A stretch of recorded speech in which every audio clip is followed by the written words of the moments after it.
World cup کی تاریخ میں پاکستان کو پہلی بار ایک ایونٹ میں مسلسل 4 میچز میں شکست. گرین شرٹس کو 6 میں سے آخری 4 میچز میں ناکامی.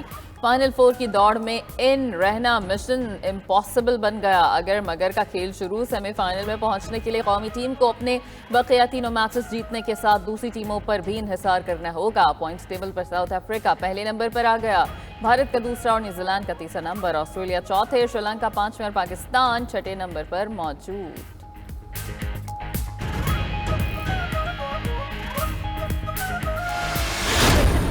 عام انتخابات کا شیڈیول 30 نومبر کو جاری کرنے کا فیصلہ کیا گیا ہے. الیکشن کمیشن کی طرف سے 28 جنوری کو پول ڈے مقرر کیے جانے کا امکان ہے, کیونکہ 28 جنوری کو جو دن بنے گا وہ اتوار کا ہوگا اور ایک تو چھٹی ہوگی اور دوسرا پھر زیادہ ٹرن آؤٹ کے لیے بھی اس تاریخ کا جو ہے وہ تجویز پیش کی گئی ہے. خیال جو یہ ہے کہ کیونکہ جنوری کا آخری ہفتہ انہوں نے طے کر دیا ہے.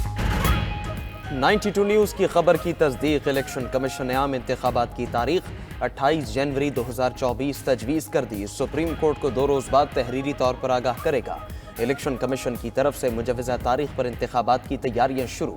92 نیوز 17 اکتوبر کو عام انتخابات 28 جنوری 2024 کو کرانے کی تجویز کی خبر بریک کر چکا.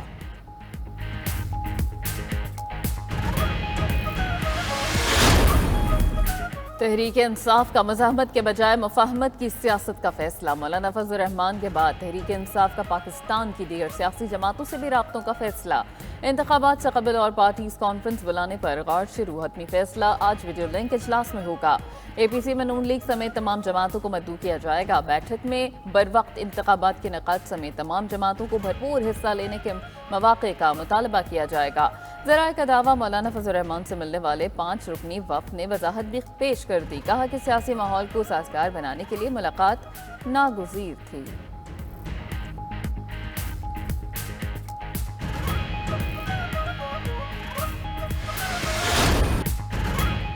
جسٹس مظاہر اکبر نقوی کے خلاف کرپشن اور بدعنوانی کی شکایات.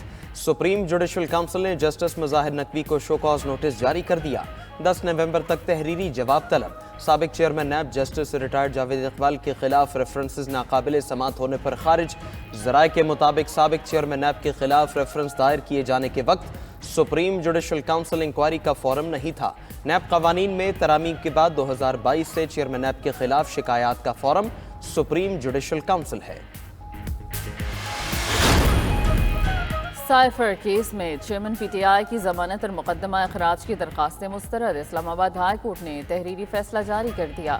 عدالت 23 اکتوبر کے آفیشل سیکرٹ ایکٹ کی عدالت کے فیصلے میں مداخلت نہیں کر سکتی. ملزم کے شفاف ٹرائل کے حق سے انکار نہیں, مگر ٹرائل کورٹ کی آبزرویشن سے کسی قسم کا تعصب ظاہر نہیں ہوتا. فیصلے میں چیف جسٹس کے ریمارکس. کہا کہ سائفر کلاسیفائیڈ ڈاکیومنٹ ہے جسے غیر مجاز افراد کے ساتھ شیئر نہیں کیا جا سکتا.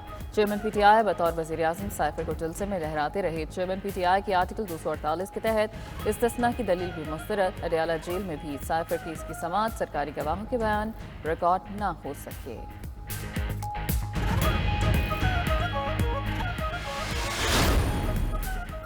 معاشی بحران کا شکار پی آئی اے کو بھنور سے نکالنے کی کوششیں. ای سی سی کی پی آئی اے کو 8 ارب روپے کے فنڈز دینے کی منظوری دے دی.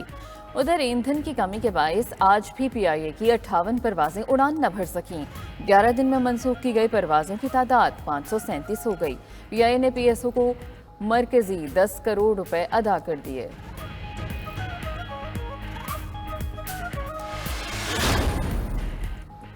پی آئی اے کی نجکاری اور اثاثہ جات کی فروخت کا معاملہ. قومی ایئر لائن کے متعدد اثاثوں کی مالک سول ایویشن اتھارٹی نکلی. ترجمان سول ایویشن اتھارٹی کہتے ہیں کہ اراضی بیچنے یا کرائے پر دینے کا اختیار صرف سول ایویشن اتھارٹی کو ہے. پی آئی اے کے پاس موجود 168 ایکڑ اراضی سی اے کی ملکیت ہے. سول ایویشن اتھارٹی اپنی پراپرٹی خالی کرانے کے لیے کئی بار پی آئی اے حکام کو لیٹر لکھ چکی ہے. ترجمان پی آئی اے کا کہنا ہے کہ سول ایویشن اتھارٹی کو پراپرٹیز کا کرایہ ادا کیا جاتا ہے.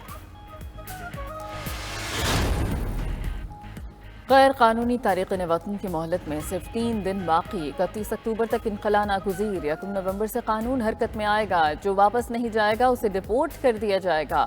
نگران حکومت کا ڈیڈ لائن میں توسیع دینے سے صاف انکار. نگران وزیر اعظم نے باور کرا دیا کہ افغانستان سے رشتہ نہیں توڑیں گے, لیکن شہریوں کے تحفظ کے لیے اقدامات ناگزیر ہے. انوار الحق کاکڑ نے افغانستان سے کالعدم ٹی ٹی پی کی در اندازی یاد دلا دی.